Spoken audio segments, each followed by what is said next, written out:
Bonjour à tous, petite vidéo aujourd'hui sur un thème un petit peu particulier. L'une d'entre vous m'a posé des questions sur comment expliquer la mort à nos enfants ou pour nous comment vivre le cap. Donc je reviendrai plus spécifiquement sur ce thème-là, mais en lien avec ça, j'aimerais parler un petit peu avec vous aujourd'hui de ce lien qu'on a avec le monde invisible, avec ceux qui sont partis, comme avec ceux qu'on appelle nos guides spirituels. Euh, pour moi, c'est quelque chose qui a toujours été évident, qui a toujours été clairement présent dans ma vie. Peut-être parce que j'ai une sensibilité particulière qui fait que j'ai toujours été réceptive à ce genre de choses. Mais je dirais que c'est quelque chose qui est accessible à tous. La communication avec ce monde invisible, avec nos guides, ce n'est pas quelque chose qui est réservé à des élus, on va dire ça comme ça, à des personnes qui auraient un don ou un pouvoir particulier. C'est vraiment quelque chose qui est ouvert à tous et c'est simplement finalement une question d'ouverture d'esprit, de croyance aussi, parce que si vous êtes convaincu que c'est impossible, vous allez fermer vous-même les portes qui vous permettraient justement de vous relier à ce monde-là. Et, euh, et ça dépend aussi quelque part de votre capacité actuelle à faire le calme à l'intérieur de vous. Parce que par rapport aux expériences que j'ai pu vivre moi-même, le fait de pouvoir apaiser le mental, donc la méditation aide beaucoup. Il n'y a pas besoin d'y passer des heures chaque jour, de faire des grandes mises en pratique, mais 10 petites minutes, un petit quart d'heure par jour, bon, simplement fermer les yeux, se recentrer sur sa respiration pour faire le vide à l'intérieur et puis laisser tranquillement les pensées défiler comme elles viennent, sans commencer à ruminer dessus, ainsi de suite. Ça permet d'être plus à l'écoute de ce qui se passe à l'intérieur de soi et de pouvoir être plus ouvert justement aux messages qu'on peut recevoir de l'autre côté. Donc, pour ma part, c'est quelque chose qui est, je dirais, plutôt naturel, puisque ma première expérience s'est déroulée quand j'avais un peu plus de 6 ans. On avait un chat qui, je ne sais pas, qui a peut-être été écrasé ou j'en sais rien. Et un soir, quand j'étais dans ma chambre, ma maman est venue m'expliquer que le chat ne reviendrait pas, sans me donner de détails. Donc j'étais forcément très triste, j'étais attachée à cette petite bête.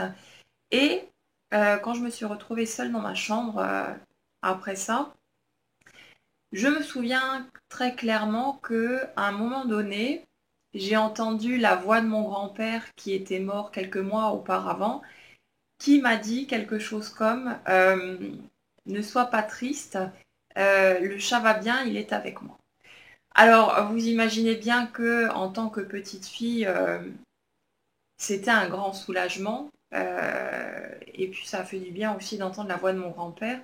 Avec le recul en grandissant, à force d'entendre les adultes autour de moi qui me disaient que ces choses-là n'existaient pas, que c'était pas possible et que gna gna gna gna gna gna, j'ai fini par douter en fait de mon expérience, par me dire que j'avais peut-être rêvé ce genre de choses.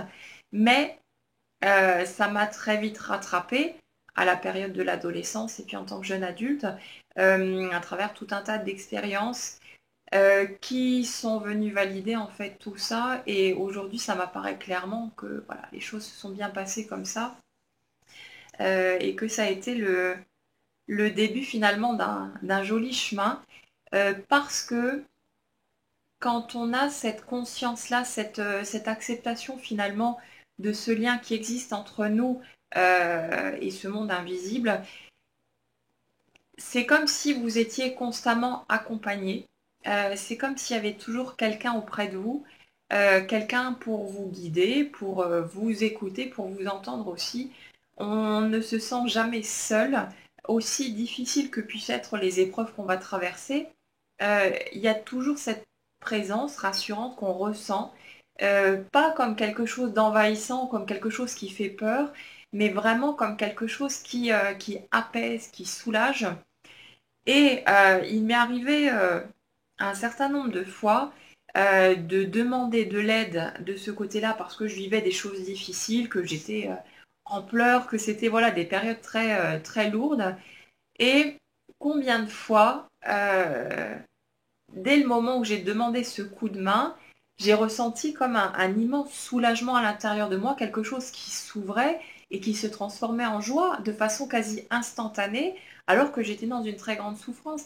Il y a eu tellement de... Je pourrais en faire une liste énorme et vous en parler pendant des heures parce que c'est tellement immense, il y a tellement de choses à dire qu'on pourrait débattre sur le sujet bien longtemps. Mais simplement pour cette vidéo, le truc c'est que la vie ne s'arrête pas à ce qu'on voit sur le plan matériel et physique. Il n'y a pas juste nos meubles, nos affaires, notre maison, le toit qu'on a sur la tête et tout ce qui s'ensuit. Euh, il y a bien quelque chose qui existe au-delà de tout ça. Et l'image que j'aime bien, c'est celle de Paulo Coelho quand il disait dans un de ses livres que la mort, c'est finalement comme si on était dans un autre wagon du train. Pour les gens qui sont dans le premier wagon du train, ils ne voient pas ceux qui sont dans l'autre wagon, ils ne les voient plus, ils ne les entendent plus, ceux qui sont passés dans ce second wagon, mais c'est pas pour autant qu'ils ne sont pas là. Ils sont dans le wagon d'à côté, on les voit pas, on les entend pas nécessairement comme on le ferait, voilà, comme ça entre nous, mais c'est pas pour autant que ça n'existe pas. C'est pas parce que on n'a pas une perception claire des personnes qui sont parties de l'autre côté ou de nos guides que c'est quelque chose qui n'existe pas. C'est simplement notre esprit qui est peut-être fermé à tout ça parce qu'il y a des peurs qui sont là, parce qu'on voit énormément de bêtises dans les films à la télé et que quand on a été imprégné de tout ça depuis des années, bon, il y a de quoi avoir peur parce que c'est pas forcément très sympathique comme perception de la mort et de l'au-delà. Mais ce que j'ai pu constater de mon côté, c'est que il y a énormément de bienveillance de l'autre côté. Dans les communications que j'ai pu avoir avec des proches décédés ou avec mes guides, c'était toujours des messages vraiment, des messages de paix, des messages d'amour, de sérénité, où il y avait c'était évident en fait. On sentait que ça ne venait pas du mental, que c'était pas quelque chose comme ça de sorti de nulle part, qu'il y avait vraiment quelque chose de différent et puis ça se perçoit au niveau du ressenti. Donc simplement pour vous dire que euh, ce coup de pouce de l'invisible, on y a tous accès. Ça ne se manifeste pas nécessairement de la même façon pour tout le monde. De mon côté, ça peut être par des mots qui vont se manifester spontanément, par des images, par des ressentis, par la pratique de l'écriture automatique, par des messages qui arrivent, qui sont entendus pendant la méditation, ce genre de choses. Mais il ne faut pas s'arrêter en fait à un mode de fonctionnement bien précis en se disant que c'est censé se passer comme ça, que l'autre elle a ce genre de communication, pourquoi pas moi. En fait, nos guides et les personnes qui pourraient chercher à nous transmettre un message de l'autre côté vont utiliser les canaux qui sont les plus accessibles, qui sont libres pour cette communication en fonction de notre degré de conscience du moment, de notre parcours, de tout plein de choses. Donc, accueillez ce qui vient. Parfois, ça peut être, je ne sais pas, un message que vous allez entendre à la radio, un message publicitaire qui va faire le titre, qui va répondre à la question que vous êtes en train de vous poser, comme par hasard. Euh, le texte d'une chanson, un film que vous allez regarder sur lequel vous allez tomber, une conversation qui est entendue au hasard, peu importe. Euh, c'est pas parce que vous n'avez pas quelqu'un qui apparaît subitement devant vous et qui vous dit les choses comme je suis en train de vous les dire là, que vous devez remettre en question ce que vous vivez, tous les petits signes qu'on peut vous envoyer, tous ces petits coups de pouce qu'on vous donne. Euh, et tout ce qui s'ensuit. C'est important bien sûr de garder un certain détachement parce que souvent, d'ailleurs dans le domaine amoureux, on a plein de gens qui voient des signes partout, qui interprètent les choses. Et ça, c'est encore différent parce que le mental s'y met, il y a nos espoirs qui s'en mêlent, et puis voilà. Mais quand vous avez un message qui vous est envoyé de vos guides, euh, c'est un message qui ne peut pas laisser de place au doute, où vous savez que il y a une sagesse qui est beaucoup plus profonde qui se manifeste. Il y a quelque chose de beaucoup plus grand que nous dans notre expérience humaine. Et c'est quelque chose que tout le monde peut expérimenter, vraiment tout le monde. C'est simplement une question de pratique. C'est pas quelque chose qui se fait du jour au lendemain comme ça, hop, on claque des doigts et ça y est, tout est en place. On n'a pas une communication en super Wi-Fi avec nos guides, ce genre de choses. C'est pas non plus un coup de fil qu'on nous passe et puis hop, tout est clair d'un coup. Ça peut aller plus ou moins vite en fonction des gens, mais ça demande toujours de la pratique et du travail, comme une activité sportive à laquelle on s'entraîne et on progresse au fur et à mesure. Donc ça, plus on le travaille, plus ça s'ouvre. Et ce qui est important aussi dans cette démarche, c'est de toujours rester dans un positionnement sain où on cherche vraiment une communication pour, je dirais, pour nous faire avancer dans la vie, pour voilà, et pas pour obtenir les chiffres du loto, ce genre de choses. Donc ça, c'est un exemple, voilà, mais que j'ai vu bien souvent dans ma pratique professionnelle. Euh, Restez dans une démarche qui vient du cœur, quelque chose qui peut vous servir.